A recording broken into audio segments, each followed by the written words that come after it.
Hello viewers, আসসালামু আলাইকুম। আশা করি তোমরা সবাই অনেক ভালো আছো। আরিফ'স কেয়ার কোচিং একাডেমির পক্ষ থেকে তোমাদেরকে জানাই অনেক অনেক শুভেচ্ছা। আজকে আমি তোমাদের সাথে অষ্টম শ্রেণীর বিজ্ঞান বইয়ের দ্বিতীয় অধ্যায় জীবের বৃদ্ধি ও বংশগতি এর তৃতীয় লেকচারটি নিয়ে আলোচনা করব। মানে ইতিপূর্বেই এই লেকচারের পূর্বে এই অধ্যায়ের উপর লেকচার 1 এবং 2 দেওয়া হয়ে গেছে। যদি এই লেকচার দুটি তোমরা দেখে না থাকো তাহলে এই ভিডিওর ডেসক্রিপশনে ওই ভিডিও দুটির লিঙ্ক দেওয়া আছে, সেখান থেকে তোমরা ভিডিও দুটি দেখে নিতে পারো। তো চলো বন্ধুরা, আজকে ভিডিওটি শুরু করি। ইতিপূর্বে আমরা মাইটোসিস কোষ বিভাজন ধাপের যে ক্যারিওকাইনেসিস পর্যায়ের তিনটি ধাপ প্রোফেজ, প্রোমেটাফেজ এবং মেটাফেজ, এই তিনটি দেখা হয়ে গেছে। এই পর্বে আমরা শুরুতেই দেখব তার চতুর্থ ধাপ অ্যানাফেজ। অ্যানাফেজ ধাপটির বৈশিষ্ট্যের মধ্যে রয়েছে সেন্ট্রোমিয়ার দুটি, সেন্ট্রোমিয়ারগুলো দুভাগে বিভক্ত হয়ে যায়। আমরা মেটাফেজ ধাপে দেখেছি যে সেন্ট্রোমিয়ারগুলো বিষুবীয় অঞ্চলের মাঝ বরাবর অবস্থান করতেছিল এবং সেখানে ক্রোমাটিড জায়গাগুলো অর্থাৎ একটি ক্রোমোজোমে একটি সেন্ট্রোমিয়ার ছিল এবং এই অ্যানাফেজ ধাপের শুরুতেই সেন্ট্রোমিয়ারগুলো দুভাগে বিভক্ত হয়ে যায় এবং প্রতি ক্রোমাটিডে একটি করে সেন্টিমিয়ার থাকে, অর্থাৎ দুটি যে ক্রোমাটিড ছিল দুটি বিভক্ত হয়ে প্রত্যেকটির জন্য একটি একটি করে সেন্টিমিয়ার ভাগ হয়ে যায়। ক্রোমাটিডগুলো বিচ্ছিন্ন হয়ে যায়, অর্থাৎ এই যে এখানে ক্রোমাটিডগুলো একসাথে নেই, তারা আলাদা হয়ে গেছে, বিচ্ছিন্ন হয়ে গেছে। এই অবস্থায় প্রত্যেকটি ক্রোমাটিডকে অপত্য ক্রোমোজোম বলে।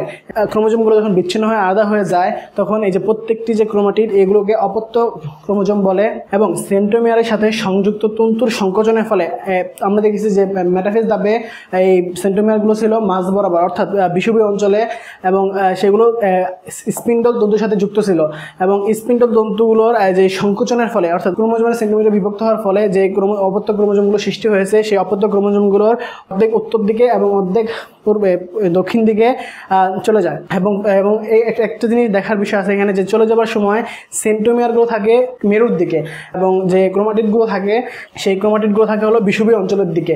সেন্ট্রোমিয়ারগুলো প্রথমে মেরুর দিকে থাকা অবস্থায় সংকুচিত হয় এবং ক্রোমাটিডগুলো বিষুবীয় অঞ্চলের দিকে অবস্থান করে।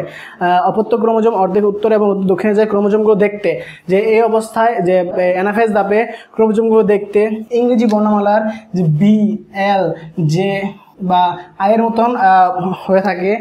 আশা করি তোমরা অ্যানাফেজ ধাপটি বুঝতে পেরেছো। আমরা টেলোফেজ ধাপে চলে যাব। তো বন্ধুরা, আমাদের এবার আলোচনার বিষয় হলো টেলোফেজ, যে মাইটোসিস কোষ বিভাজনের যে ক্যারিওকাইনেসিস পর্যায়ের সর্বশেষ ধাপ টেলোফেজ ধাপ। তো অ্যানাফেজ ধাপে আমরা দেখেছি যে সেন্ট্রোমিয়ারগুলো মাঝ বরাবর দুভাবে বিভক্ত হয়ে গেছে এবং সেন্ট্রোমিয়ারগুলো যে ক্রোমাটিডগুলো প্রতিটি সেন্টিমিয়ারের সাথে একটি করে পেয়েছে, যার কারণে ওই ক্রোমাটিডগুলো ওই সেন্ট্রোমিয়ার সহ ক্রোমাটিডগুলোকে অপত্য ক্রোমোজোম বলা হয়। তন্তুর সেন্ট্রোমিয়ারগুলো যে তন্তুর সাথে যুক্ত ছিল সেই তন্তুগুলোর স্পিন্ডল তন্তুগুলোর সংকোচনের ফলে সেন্ট্রোমিয়ারগুলো মেরুর দিকে গমন করে এবং সেই অবস্থায় ক্রোমাটিডগুলো ইংরেজি বর্ণমালার বি, এল, জে, আয়ের মতন অবস্থা আকার ধারণ করে। তো এবং আমাদের এবারে শেষ ধাপ হলো টেলোফেজ ধাপ।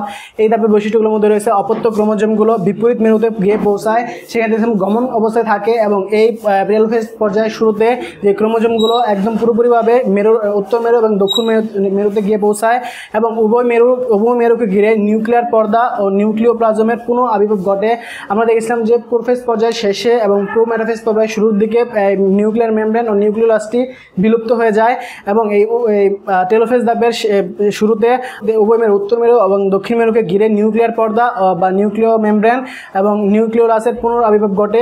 এই অবস্থায় ক্রোমোজোমগুলো সরু ও লম্বা হয়। আমরা দেখছিলাম মেটাফেজ পর্যায়ে ক্রোমোজোমগুলো সর্বাধিক মোটা ও খাটো হয় এবং টেলোফেজ পর্যায়ে ধাপে ক্রোমোজোমগুলো সরু এবং লম্বা হয় এবং সরু ও লম্বা হওয়ার ফলে এবং পানি সংযোজনের ফলে ক্রোমোজোমগুলো একটির সাথে আরেকটি প্যাচ লাগিয়ে বা জট পাকিয়ে এরকম আকার ধারণ করে। এটি হলো টেলোফেজ পর্যায়ের উদ্ভিদ কোষের যে আকার। এবং প্রাণী কোষের ক্ষেত্রে টেলোফেজ পর্যায়ে দেখা যায় যে প্রাণী কোষের যে সেন্টিওলগুলো ছিল সেই সেন্টিওলগুলো যে দুভাগে বিভক্ত হয়ে যায় মেটাফেজ ধাপে। সেই মেটাফেজ ধাপে দুভাগে যে বিভক্ত হয়ে মেরুতে চলে যায়, সেই মেরুর জন্য প্রত্যেকটি অপত্য ক্রোমোজোম একটি করে সেন্ট্রিওল পেয়ে যায়। তো আশা করি টেলোফেজ পর্যায়ে তোমরা বুঝতে পেরেছো এবং এখানেই আমাদের মাইটোসিস কোষ বিভাজনের যে দুটি পর্যায় ক্যারিওকাইনেসিস নিউক্লিয়াসের যে বিভাজন সেটি সমাপ্ত হয়। পরবর্তীতে সাইটোকাইনেসিস বা সাইটোপ্লাজমের বিভাজনটি আমরা দেখব। তো বন্ধুরা, আমাদের এবারে আলোচনার বিষয় হলো সাইটোকাইনেসিস, অর্থাৎ মাইটোসিস কোষ বিভাজনে যে সাইটোপ্লাজমের যে বিভাজনটি হয় সাইটোকাইনেসিস, সেই বিভাজনে ইতিমধ্যে আমরা প্রথম পর্যায়ে যে ছিল ক্যারিওকাইনেসিস সেটি সমাপ্ত হয়েছে এবং সাইটোকাইনেসিস যে বা সাইটোপ্লাজমে বিভাজন তার শুরু হয়ে গেছে। এই সাইটোকাইনেসিসটা মূলত টেলোফেজ ধাপেই শুরু হয়ে যায় এবং টেলোফেজ ধাপ থেকে শুরু হওয়ার পরে টেলোফেজ ধাপ শেষ হওয়ার পরবর্তীতে ধীরে ধীরে এই সাইটোপ্লাজমের বিভক্তিটা হয়।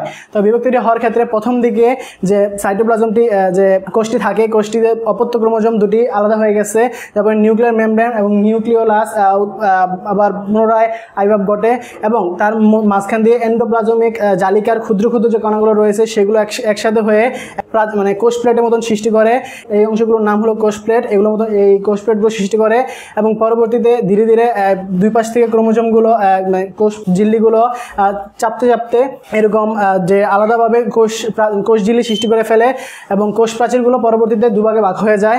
তো এইভাবে আমাদের সাইটোকাইনেসিস যে উদ্ভিদ কোষটি ছিল, উদ্ভিদ কোষের সাইটোকাইনেসিস বা সাইটোপ্লাজমের বিভাজনটি সম্পন্ন হয়। প্রাণী কোষের ক্ষেত্রে এটি মূলত অ্যামাইটোসিস যে প্রক্রিয়া ছিল, যে সরাসরি বিভক্ত হয়ে যায় সাইটোকাইনেসিসটা, সাইটোপ্লাজমটা ওইভাবেই সরাসরি প্রায় দুই পাশ থেকে চেপে কিছুটা ডিম্বাকারের মতন হয়ে গিয়ে সেটি কিছুটা ডাম্বেল আকৃতির মতন হয়ে গিয়ে সেটি দুভাগে বিভক্ত হয়ে যায়। এবং প্রাণী কোষের ক্ষেত্রে এই যে পদ্ধতি তাকে ফারোয়িং বা ক্লিভেজ বলা হয়। তো আশা করি তোমরা সাইটোকাইনেসিসের যে এইটা সাধারণত ক্যারিওকাইনেসিসের মতন অতটা জটিল না, সেটা সরাসরি যে কি এন্ডোপ্লাজমিক যে জালিকার মাধ্যমে যে ক্ষুদ্র ক্ষুদ্র কণাগুলো যুক্ত হয়ে একটা কোষ প্লেট তৈরি করে এবং কোষ প্লেটগুলো মাঝ বরাবর কোষ ঝিল্লিকে দুভাগে ভাগ করে ফেলে এবং ভাগ করার ফলে দুটি কোষ ঝিল্লি আলাদা দুটি ক্রোমোজোমের অপত্য ক্রোমোজোমের কে ঘিরে থাকে এবং পরবর্তীতে কোষ প্রাচীরটি বিভক্ত হয়ে সেটি দুটি কোষে পরিণত হয়ে যায়। তো আশা করি তোমরা মাইটোসিস কোষ বিভাজনটি সম্পূর্ণভাবে বুঝতে পেরেছো।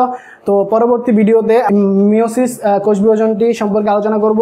মিওসিস কোষ বিভাজনে কোথায় ঘটে বা কীভাবে ঘটে তার প্রক্রিয়া শেষ সম্পর্কে আলোচনা করব। সেই পর্যন্ত সবাই ভালো থেকো। এই ভিডিও যদি তোমাদের কাছে ভালো লেগে থাকে তাহলে লাইক, কমেন্ট ও শেয়ার করতে ভুলবে না। আরিফ'স কেয়ার কোচিং একাডেমি চ্যানেলটি সাবস্ক্রাইব করে আমাদের সাথে থাকো। খুদা হাফেজ।